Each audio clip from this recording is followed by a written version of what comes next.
Hello everyone! Welcome to my mini vlog. So karon busy kay yung maestra, nganong busy kay karon ang schedule namo sa feeding.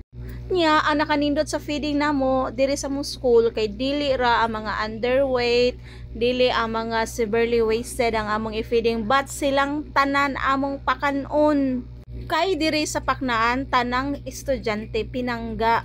Mao maghago na sa ta karon akong giandam ang mga plato. Diri gyud ta sa plato mga nindot, bahala mabuak. Ana sila na mabuak na bahala na. Basta ma-feel sa mga bata ang muras lang dato nagkaon. Ako gyud nang gisigurado nga 59 kabok plates. Kaya akong mga anak 59 man kabok. Nya karon dili magid badag parehas kay kuwangan man gyud ko tabangi ko diri lovely. Kuwangan gyud ang mga plates. Sige, pwede naman kakani mo gamit. Mao din na si Lovely. Mao nang among feeding coordinator. So siya may na-assign diri sa HE. Siya ang magtabang namo og siya ana da kay siyang trabaho. And then nagluto na si Madam Manatad og bugas para sa mga estudyante and giugasan ng mga plato para limpyo ni gamit nila. And luto na mong kanon. Karon nag-prepare na mi sa pagkaon na mo nang pamutang sa plato. Salamat din ni Ma'am Madam Villamor kay siya nagluto aning amo lami ang fried chicken. Ato niya giluto silang balay kay mas komportable daw siya muluto silang balay. O diba, supportive kay kung mga parents. O kayo na, mani nakanindot basta supportive atong parents ay mugaan ang trabaho sa usa ka advisor. After all, para ra sa ni sa ilang mga anak. O diba? Pero og ang parent di mo tabang, luoy sa kayong advisor mabawagid taon. So kanina realize gini siya kay nagamot-amot ang mga ginikanan o tag 30 pesos.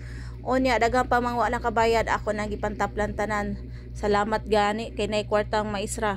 Og wala pa mangutang na sad ta kay di man na nato pwede i-postpone, dapat makakaon tanan sa schedule nga time nga ting feeding. O paspas kimig lihok no, so ingon ana mi kapaspas bitaw. Nagdali na mi dapat makakaon na sila sa schedule kay 9:30 na order ready na mi amo nang ihatod sa classroom kay ang mga bata gikan sila confession. Mao na mga bata diri sa gawas sa padung na sila confession nya ako mga anak mga advisory human na mao pagipaguman lang confession sakto kay mukaon sila diba.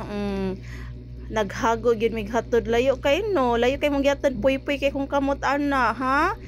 Nahago taon ni lagi puy-puy kay kung kamot ako kay kubukton samot na niya akong mga parents diri mga cute kaayo nya dool nami nalingaw ko kay pag-abli na ko sputan ang mga bata. Wow, gipanggutom na gina sila kay wa man lapas na ka kay lagi mag-feeding man ni 9:30. So naghatag og instruction niya dapat go back silang proper seat kay mabuak kung magamping mo kay mga plato mabuak. And then ako lang giingnan nga magtarong magbehave and magdungan may kaon then magpray diba. So di ta kalimot magpasalamat ta. So here ready na sila and nagsige pa mighakot daghan may gihakot ana kay pila man ni kabuok ang masulso sa katray kay upat ra man o 5 day. So babay na mao na ni tanan.